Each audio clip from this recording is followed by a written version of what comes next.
And so I grew up with my mother. My father died early on when I was about 5, and my siblings had all left. They were way older. They had all left Liberia and moved to the US and other parts of the world. So I mean, before the war, there was this just, you know, we had a peace I didn't understand. There were some political turmoils, but as a young person, you didn't understand it because it wasn't in your face, essentially. And you know, I was going to school and, you know, coming from school and having, you know, 3 meals, and my mother was working and being able to provide that. So for the most part, coming close to human suffering was just something that was far away and was never really present for me as I was growing up, and that didn't become apparent until the war actually started. It's like you went to school with your Superman lunchbox every day, and you came home and there was a meal, and you played and you studied and went to sleep and went back to school the next day. Now, this wasn't generally the case for everybody. I mean, my mom had studied in the US, and she had gone back, and she had her was running a business in Liberia at that point. So in that sense, I mean, for most of the people, they could make ends meet. They could make a livelihood, whether you were selling in the markets, whether you were had a little mechanic shop or a carpenter shop. There was some sense of security there in Liberia before the war. The war started in on December in '98. When the war was announced, and lots of people, I mean, it was supposed to be a celebration because there was this sense that life will get better with this revolution of sorts, and so people were out in the streets dancing, and you know, I really didn't know what the politics were, but you know, I went out dancing just because I didn't have to go to school that particular day. But once the war started, then people started seeing the actual effect of war. They started to see on their TV screens as they were watching, as the rebels were approaching, houses being destroyed, people being killed, and of course right there watching those images even before the war hit us, there was this sense of, oh wow, that's coming to us, kind of thing. And my mother just being concerned about that, and everybody started to leave, doctors started to leave, nurses, hospitals shutting down, you know, just that sense of everything's going down, essentially. Essentially what the rebels were doing were almost, for example, trying to march from Vermont down to Washington, D.C. So it was taking them a very, very long time to make that trek from the rural areas to the capital.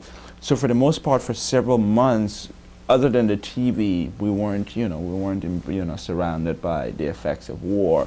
It wasn't until probably around 3 or 4 months that they finally reached our home, and that was the first time that we were engulfed in the middle of, you know, gunfire and missiles and rockets and just constant, you know, non-stop gunfire for a long time. So that's, you know, and once that happened, I mean, everything came to a standstill. You know, people were basically in their homes hiding, you know, trying to make, you know, find a way, or hoping that they wouldn't get shot or a missile wouldn't fall and hit them or kill them. Essentially, when the rebels did take over, they were moving everybody from their homes, this sense of that they wanted to take people's property. So we left our homes without anything. We joined thousands of other Liberians who were sort of like migrating to the rural areas, or thousands of Monrovians who were migrating to the rural areas to find new housing. And we got into this campus. There was a university campus on the outskirts of the capital. That was supposed to be our home for 6 months, and so we formed, you know, this room, you know, sort of like a little larger than this one. The original was a classroom. Now had 16 families in there that we're sharing it with. We had no beddings, no food supplies. At this point, the national water supply had been turned out, the electricity had been shut down. So I mean, Liberia is a completely different place at this point. We're completely surrounded by rebels with guns, child soldiers. Seeing all that, I mean, for me, just seeing other children having guns was just this, wow, you know, this is unbelievable to see that. But while in that camp, essentially after a few days, even people who had brought food ran out of food.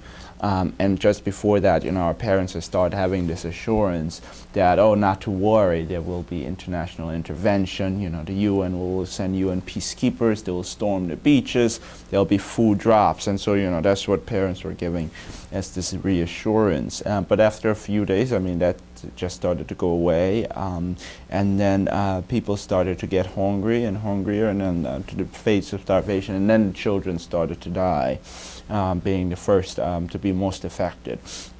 And then once the hunger had begun to set in, then the epidemic started to set in as well. So you just had this combination, because I mean you had so many people stuck in this one area.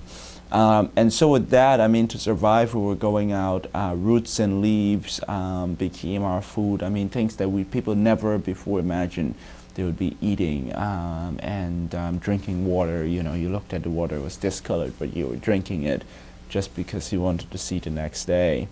And it was in the middle of that, about a month being into that camp, that I had had the experience where, I mean, for a while before that, I had just been weak and drifting in and out of consciousness, and basically essentially laying down for like the entire day almost. And there was a point where someone had noticed that I hadn't woken up for a long time. My mom was still sitting with me, because that's what she was doing for the most part. And these people, they got concerned that I was probably decaying, and my mom was hiding this fact.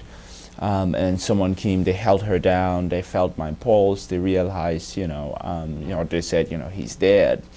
And that's when they took me out to the piles. I mean, at this point, they weren't even burying people. There were so many people dying, they were simply throwing them in the heaps were simply piling up. And they threw me into that pile, and essentially it was my mom who, after they let her go, had gone for hours, looking around through the various heaps trying to find me.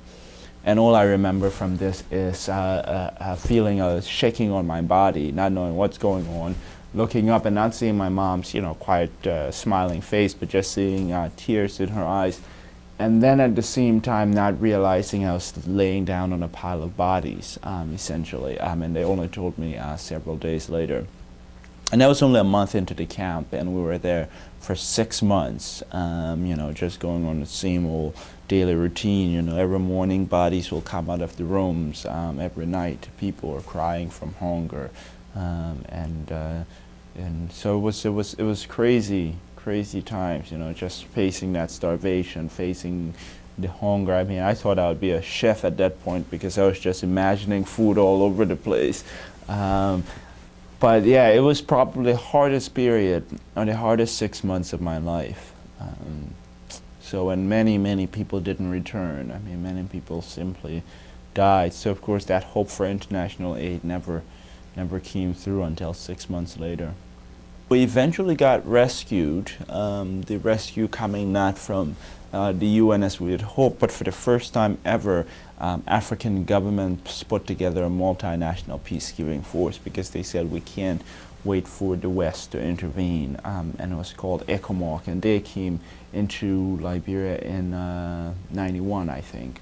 And they did that rescue where they secured the campus and rescued us. And that was the first time that relief supplies and relief rations reached us in that 6 months.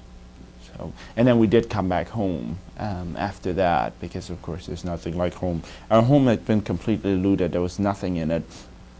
Down to the windows and the doors had been taken out. So you can imagine everything on the inside was gone. It was just the shell, essentially. Most people had lost their homes. Tons of people had had their homes destroyed. Lots of my friends didn't come back, who I went to school with and stuff like that. So just that sense of still being alive was just what was, it was like, yeah, we've lost everything, but we still have life. And as the saying was in Liberia, at that point where there is life, there is hope. So regardless of what's happened, there's hope for the future. The peacekeepers had secured the entire capital, 45 miles outside the capital.